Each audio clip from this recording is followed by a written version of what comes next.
नमस्कार दोस्तों, कहानी को शुरू करने से पहले हमारे चैनल हार्ट टचिंग स्टोरी 2.0 को सब्सक्राइब कर लें और घंटी को दबा दें, जिससे हमारी वीडियो के नोटिफिकेशंस आप तक पहुंच सकें। आइए शुरू करते हैं आज की स्टोरी।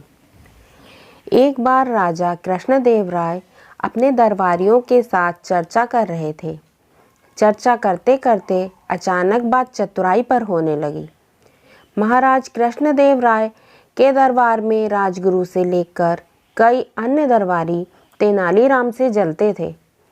ऐसे में तेनालीराम को नीचा दिखाने के लिए एक मंत्री दरबार में बोल पड़ा कि महाराज, दरबार में एक से बढ़कर एक बुद्धिमान और चतुर लोग मौजूद हैं और अगर मौका दिया जाए तो हम सभी अपनी चतुराई आपके सामने पेश कर सकते हैं। किंतु महाराज कृष्णदेव ने हैरत में पड़ते हुए पूछा, किंतु क्या मंत्री जी?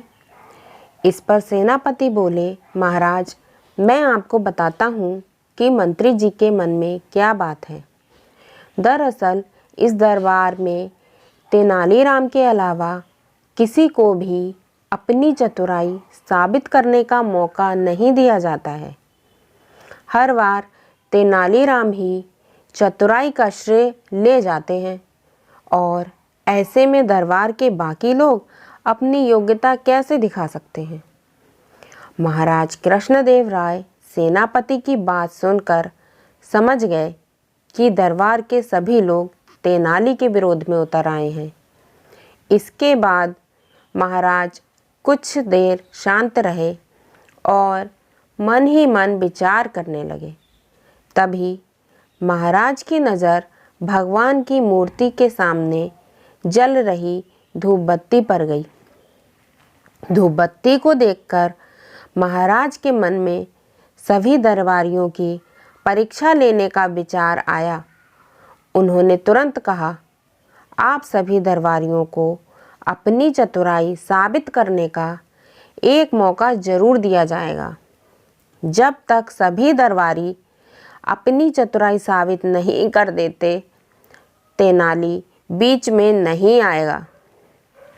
यह सुनकर दरबार में मौजूद लोग खुश हो गए। उन्होंने कहा, ठीक है महाराज, आप बताएं कि हमें क्या करना होगा। राजा कृष्णदेव राय ने धूपबत्ती की तरफ उंगली करते हुए पूछा कि मेरे लिए 2 हाथ धुआं लेकर आओ। जो भी यह काम कर पाएगा उसे तेनालीराम से अधिक बुद्धिमान समझा जाएगा। महाराज की बात सुनकर सभी दरबारी सोच में पड़ गए और आपस में चर्चा करने लगे कि यह कैसे संभव है, भला धुएं को नापा जा सकता है क्या?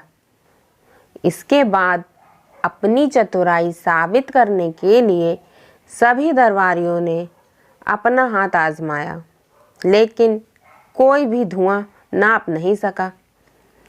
जैसे ही कोई धुएं को नापने की कोशिश करता, धुआं उसके हाथों से निकलकर उड़ जाता।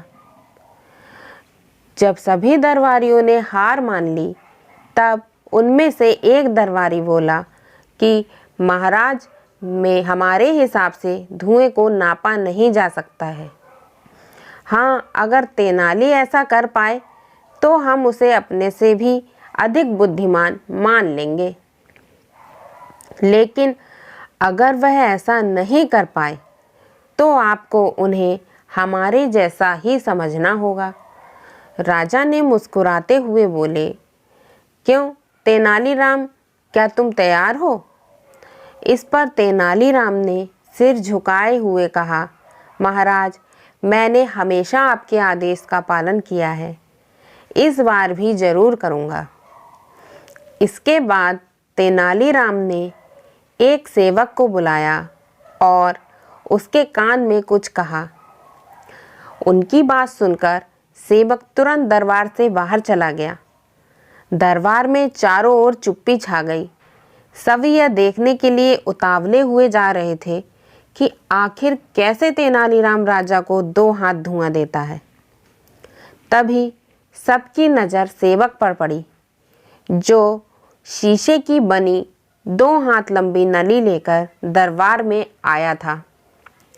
तेनालीराम ने उस शीशे की नली का मुंह धूप बत्ती से निकलते हुए धुएं पर लगा दिया।